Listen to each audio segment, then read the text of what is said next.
What's up everybody, Cody Fairless-Lee is back with a new video, and boy it's been a while. Some of you already know of my dreams to be a big Hollywood screenwriter and actor, so who says I'll only act in my own screenplays? With that in mind, and the fact that I fantasize myself in certain roles and potential projects once in a while, I thought now would be the time to count down my top 10 movie dream roles. Some of these entries might seem controversial to some or most of you, and just to mention this before I start, just because these are my dream roles, it does not mean I'll actually land them. Even if I was a big star now, which I'm not, that also doesn't guarantee that I'll portray every single role in this list.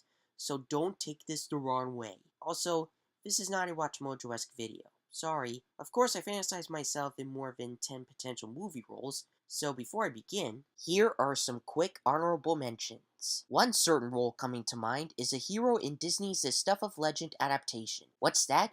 You've never heard of this 4-issue comic book meta-series about toys and a puppy coming to life to save your young boy master from the boogeyman? I don't blame you. This adaptation was first announced 4 years ago, and we still haven't got an update, but this sounds like a wicked fun movie. Though since it's Disney, it'll either be PG or PG-13, but hopefully the latter. Who knows when this movie will come out or who will star in it, but I would love to play one of the heroes. I mean, I could be a soldier or a sword-wielding warrior. Regardless of what happens, I'm excited to see this dark fantasy get made. Another honorable mention coming to mind is a new Jurassic Park movie, even if it's not the 5th installment. Growing up with this franchise, it's surprising even to me that I saw Jurassic World and thought it was the best of a franchise. Part 5 is currently scheduled for June 22nd, 2018, and yes, Chris Pratt, Bryce Dallas Howard, and Ty Simpkins will return with Steven Spielberg and Amblin Entertainment back to produce. Only thing missing? Me! Obviously, it seems too late for me to be in the 5th movie, but with the 6th movie and maybe even more movies coming out, I could hopefully get in on some V-Dino action.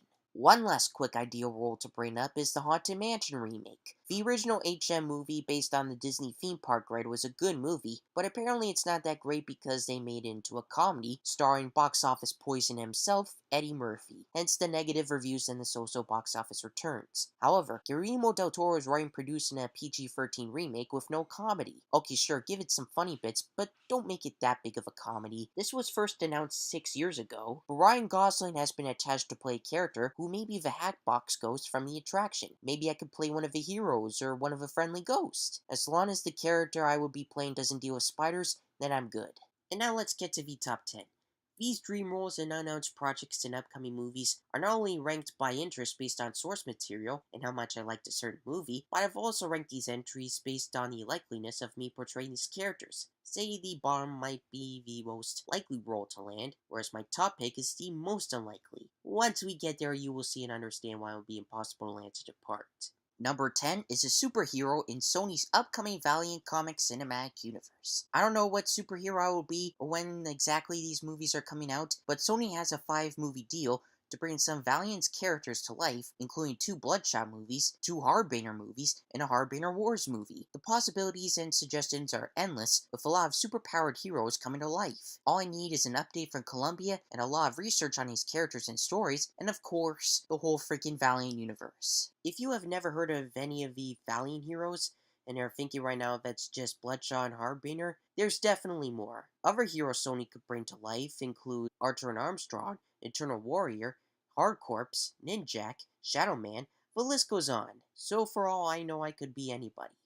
Number 9 is Dr. Robert Neville in the I Am Legend reboot. I didn't see the epic Will Smith movie when it came out in theaters in 2007 because I was a horror movie hating coward, and I'm still beating myself up for that. However, there was supposed to be a sequel with Will coming back, but instead Warner Brothers is starting from scratch thanks to a spec script entitled A Garden at the End of the World. The studio found so many similarities to I Am Legend that they asked the writer to rewrite the movie into a reboot of said movie in hopes of starting a new franchise. Maybe the protagonist won't have the same name as Will's character, but hopefully the script will have the same type of mannerisms and action that this protagonist could have. I mean, every time I see the back of a DVD cover showing an angry Will firing a machine gun like crazy, made me imagine myself doing the same thing. Talk about going badass. I will obviously have to be in good shape and have a lot of shooting practice to get this part, but it could be a lot of fun. Okay, it won't be all fun since there will be pain along the way, but we all gotta do what we gotta do to reach for the stars. Number 8 is Hades in Disney's live-action Hercules remake. This has not been announced yet, but since Alice in Wonderland made $1 billion in 2010, Disney resurrected their trend of turning their anime classics into live-action movies that was only thought to happen with Glenn Close's Dalmatian movies and that one Jungle Book movie with Jason Scott Lee. This trend is still strong today, so it would be no surprise if Disney eventually announced a live-action version of their anime Greek myth satire that made James Woods as Hades a funny and iconic Disney villain. Of course, with remakes come replacements, and James Woods could be hard to replace. Though, when you look at it, Danny DeVito as Philatides could also be hard to replace. I don't know who would do that character justice in the remake, but in terms of Hades, why not have me audition? Once in a while, I would look at my reflection in a mirror or on my MacBook Pro camera and try to do the same mannerisms as the comedic Lord of the Underworld.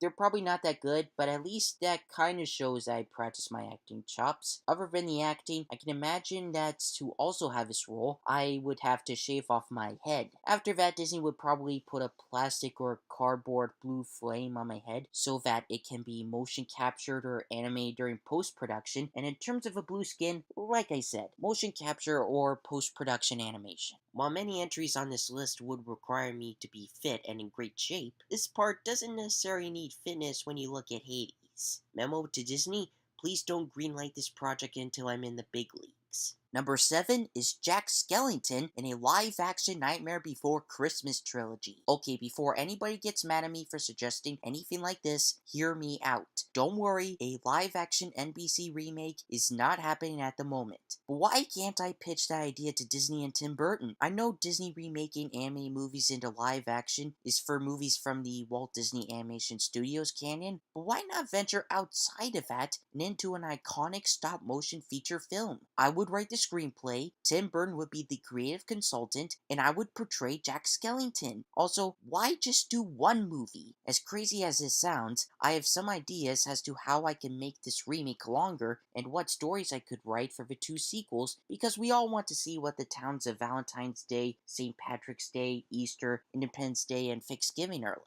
I seriously think this could work. As to how I would play Jack Skellington, it might be with motion capture or somehow there might be costumes and makeup to make me look like a real skeleton. Only time will tell, but if I really wanted this part, I would have to go through a lot of scene lessons because I don't think I could match the awesomeness of the All-American reject seeing Jack Slement and Fall Boy seeing What's This. Number 6 is Agent J, or an Agent J style protagonist in the Men in Black reboot. Just like Tobey Maguire's Spider-Man trilogy, there was supposed to be more, but it looks like MIB would be getting the reboot treatment. Another blockbuster property from Will Smith to start from scratch. I also imagine myself channeling my inner Will as a white version of Agent J, and I do practice at times. Just to make things more different than the original trilogy, my character doesn't have to be a cop turned MIB agent. He could be a professional thief, or a science nerd, or a guy looking for a purpose. Either way, I imagine that if I got this role, I would be teaming up with a rising African-American actor recruiting me for duty.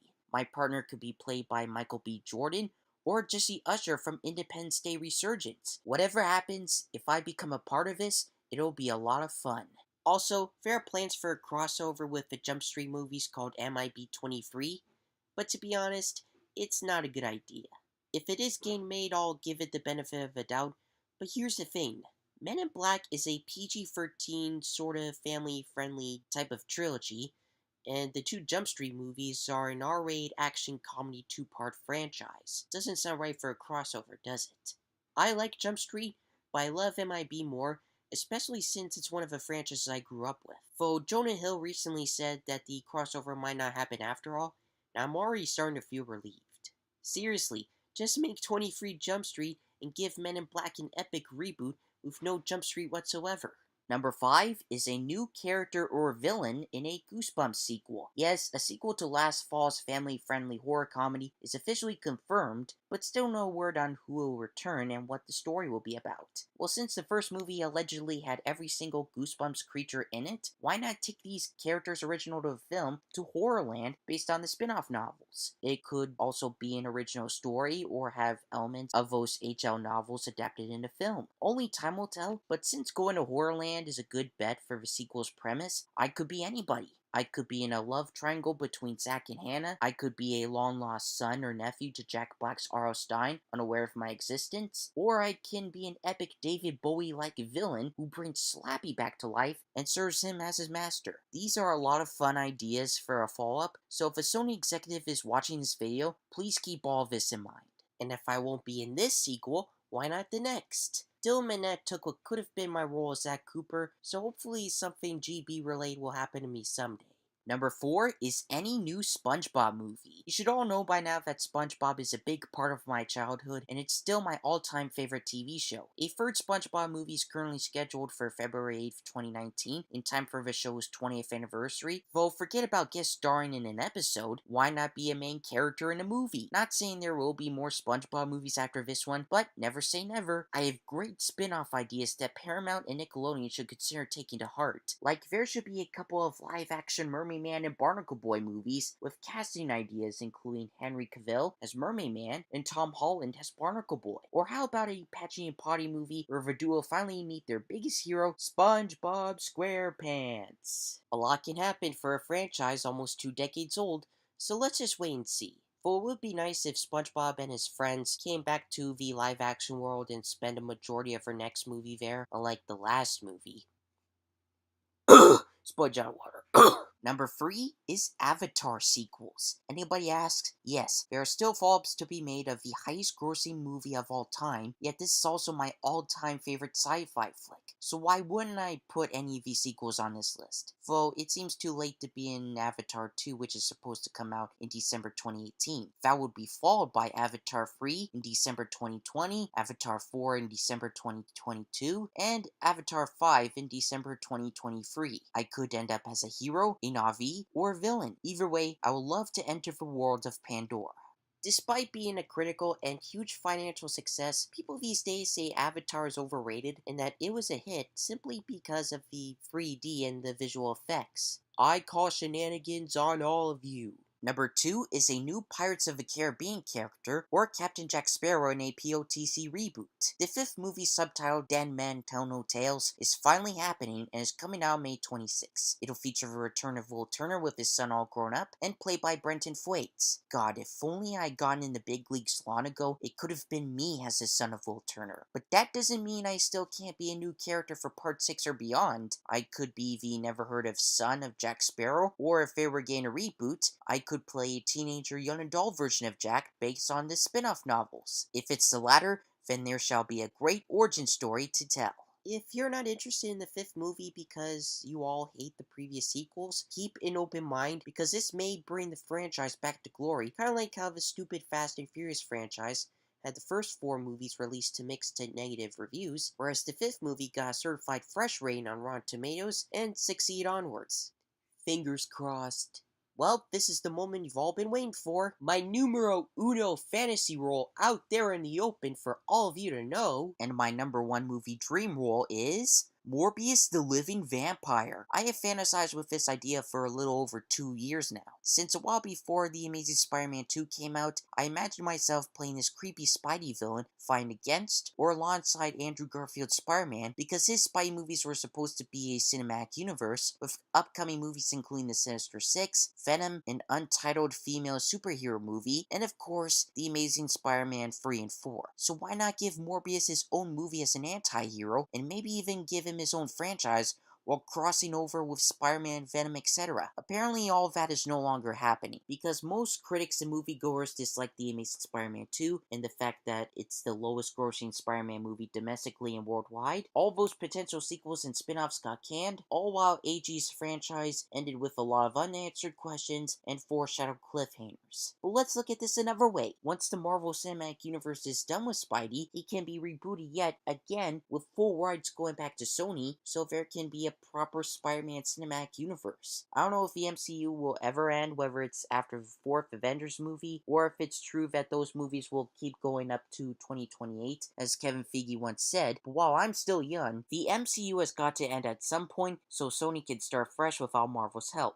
Let's hope for the best. Of course, despite Spider-Man now being part of the Marvel Cinematic Universe, Sony is currently making an animated standalone Spider-Man movie, currently scheduled for December 21st, 2018, while back in March, it was announced that a live-action Venom movie would be back in the works, yet also unrelated to the MCU. Don't know how that would work, but hey, maybe instead of Morbius, I could play Venom and have my own badass superhero franchise. Well, those are my top 10 movie dream roles. Hope you enjoyed watching. If you have, click the like button, comment if you have thoughts, if you like the idea of me playing a certain role on this list, or even if you dislike all of my entries. It's up to you. If you wish to subscribe, be my guest. If you do, it would be an honor if you could recommend my channel to your family and friends and to your YouTube subscribers. If that's the case, that would be awesome and I would be eternally grateful. Thanks for watching, and I'll see you in my next video.